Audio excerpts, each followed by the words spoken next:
Hi students, welcome back to my channel. तो आज हम एक नया चैप्टर स्टार्ट करने वाले हैं। ये है chapter number 4, changing face of the Indian democracy. 1977 से लेकर 1986 तक की बात की जाएगी इसमें।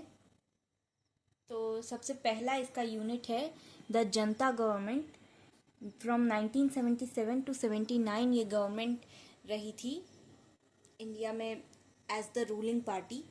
सो लेट्स गेट स्टार्टेड। तो जनता गवर्नमेंट क्या थी? ये एक कोएलिशन गवर्नमेंट थी।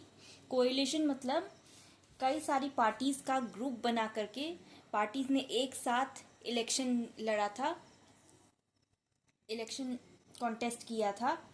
सो कौन सी पार्टीज थी इसमें? जनसंघ थी, भारतीय लोक दल और socialist party and plus Congress old guards, Congress ओ।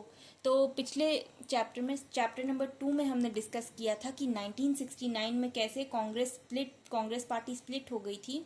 और ये जो कांग्रेस ओ थी, ये ओल्ड गार्ड्स थे जो कांग्रेस के सीनियर लीडर्स थे, उनका ग्रुप था, उनकी पार्टी थी।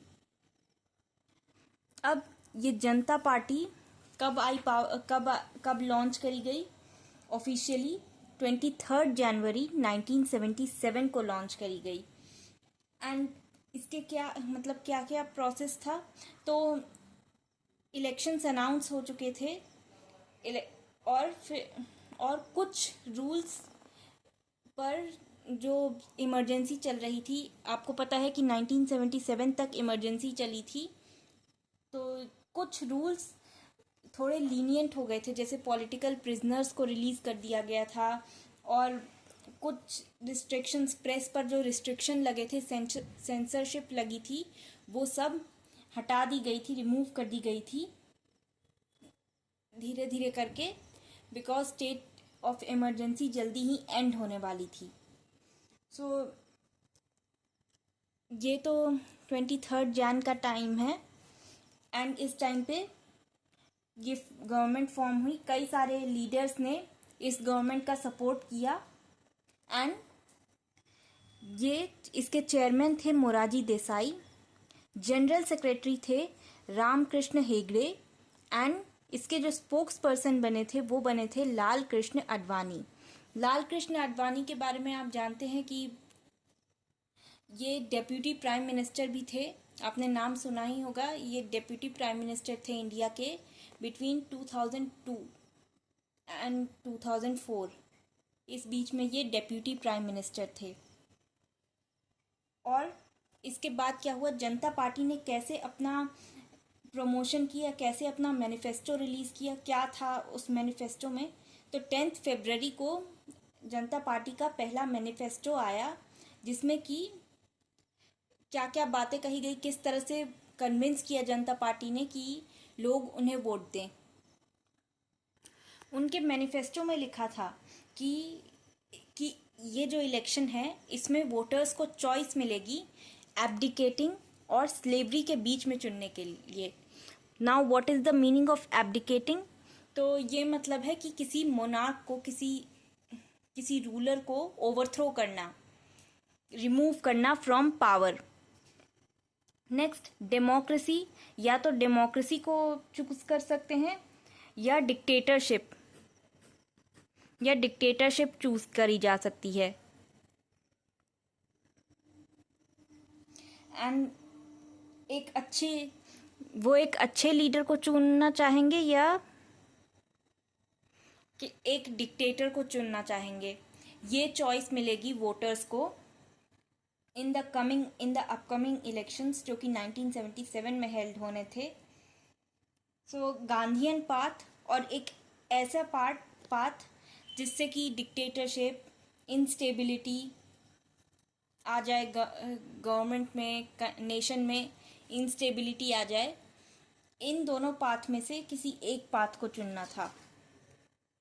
एंड नाउ जब इलेक्शन के रिजल्ट्स आए 1977 में, तो जनता पार्टी पहली बार जीत गई।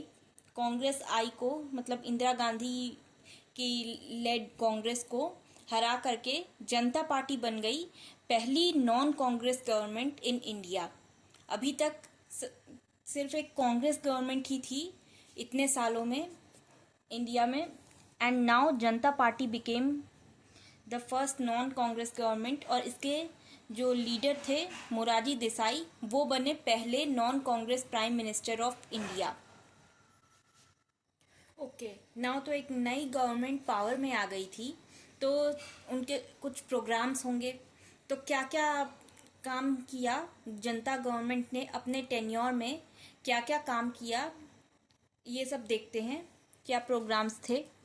तो सबसे पहला काम जो किया जनता गवर्नमेंट ने, जो सबसे पहला जो इनका स्टेप था, पहला एक्शन, तो सबसे पहला एक्शन ये था कि इमरजेंसी एरा के कई सारे जो लॉज बन गए थे, जो भी रिस्ट्रिक्शंस लगाए गए थे, वो सब हटाए, वो सब रिवर्स कर दिए गए। जैसे कि प्रेस पर रिस्ट्रिक्शन था एंड मीडिया सेंसरशिप, सब कुछ हटा दी गई। प्लस इन्वेस्टिगेशन स्टार्ट करी गई, इन्वेस्टिगेशन बिगिन करी गई कि इमरजेंसी एरा में जो भी पावर का गलत इस्तेमाल किया गया है, उस पर इन्वेस्टिगेशन करी जानी चाहिए, उसे देखा जाना चाहिए। और इसके लिए एक कमीशन अपॉइंट किया था, शाह कमीशन अपॉइंट किया था विथ जेसी शाह, जो कि इसको लीड कर रहे थे। ही वॉज अ फॉर्मर जज। सो नेक्स्ट जो स्टेप था, तो इमरजेंसी के टाइम पे 42nd अमेंडमेंट इंट्रोड्यूस किया गया था, जिसकी वजह से कॉन्स्टिट्यूशन काफ़ी वीक हो गया था। तो कॉन्स्टिट्यूशन की पावर को रिस्टोर करने के लिए 44th अमेंडमेंट इंट्रोड्यूस किया गया था। नेक्स्ट जो स्टेप लिया गया वो था रिस्ट्रिक्शंस, सारे रिस्ट्रिक्शंस लिफ्ट कर दिए गए, सारे प्रेस के रिस्ट्रिक्शंस एंड सारे रिस्ट्रिक्शंस लिफ्ट कर दिए गए, और फंडामेंटल राइट्स, जो कि इमरजेंसी के टाइम पर फंडामेंटल राइट्स भी लोगों से छीन ली गई थी, वो भी रिस्टोर कर दी गई। प्लस 20 पॉइंट प्रोग्राम, कांग्रेस के 20 पॉइंट प्रोग्राम को रिवर्स कर दिया। तो 20 पॉइंट प्रोग्राम में कई सारे ऐसे पॉइंट्स थे, जैसे कि स्लोगन भी था इंदिरा गांधी का, गरीबी हटाओ, तो पॉवर्टी को इरेडिकेट करना, एंड फार्मर्स के वेलफेयर के लिए, चिल्ड्रन एंड वुमेन के वेलफेयर के लिए, एजुकेशन को प्रमोट करना, हेल्थ प्रमोट करना, हेल्दी लिविंग कंडीशंस प्रमोट करना, ये सब। तो ये सब क्यों रिवर्स किया गया? तो इसका रीज़न ये है कि इस 20 पॉइंट प्रोग्राम को सक्सेसफुल बनाने के लिए कई सारे ऐसे काम करे गए जो कि लोगों की हेल्प करने के बजाय उनकी प्रॉब्लम्स इंक्रीज कर रहे थे। कई सारे गलत काम हुए थे, बहुत सारी चीज़ें ऐसी हुई थी जो कि गलत थी, कॉन्स्टिट्यूशन के अगेंस्ट थी। गवर्नमेंट को इतनी पावर नहीं थी कि वो करे, बट उन्होंने अपने कंडक्ट के अगेंस्ट जाकर के ऐसा किया।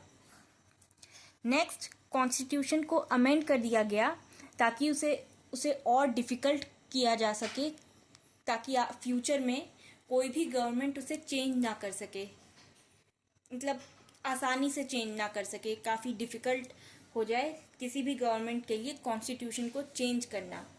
बिकॉज इमरजेंसी के टाइम पे कॉन्स्टिट्यूशन में ऐसे कई सारे अमेंडमेंट्स लाए गए जिसकी वजह से पावर वीक हो गई थी एंड इस तरह से डिक्टेटरशिप आ जाती कंट्री में। तो ये चीज़ अवॉइड करने के लिए इसे अमेंड किया गया। नेक्स्ट, ऑपरेशन फ्लड इनिशिएट किया गया मिल्क के प्रोडक्शन को इंक्रीज करने के लिए, एंड मोर ओवर एग्रीकल्चर को भी कॉमर्शियलाइज किया गया इकोनॉमिक प्रॉब्लम से डील करने के लिए। एंड अब जब सेंटर पे पावर बन गई थी एंड कई सारे स्टेट्स में भी कांग्रेस ने नेशनल इलेक्शंस लूज़ किए थे, तो उन सभी स्टेट्स में गवर्नमेंट का मानना था कि उन सभी स्टेट में स्टेट असेंबली इलेक्शंस भी कराए जाने चाहिए, जो कि कई टाइम से नहीं हुए थे।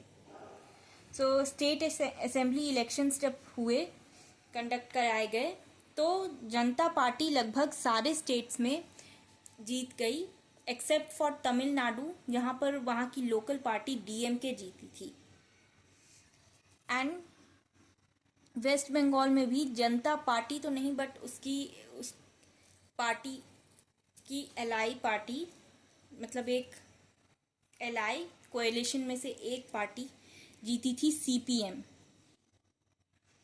सो that's it for programs of Janata government. अब हम देखते हैं reasons for the downfall of Janata government.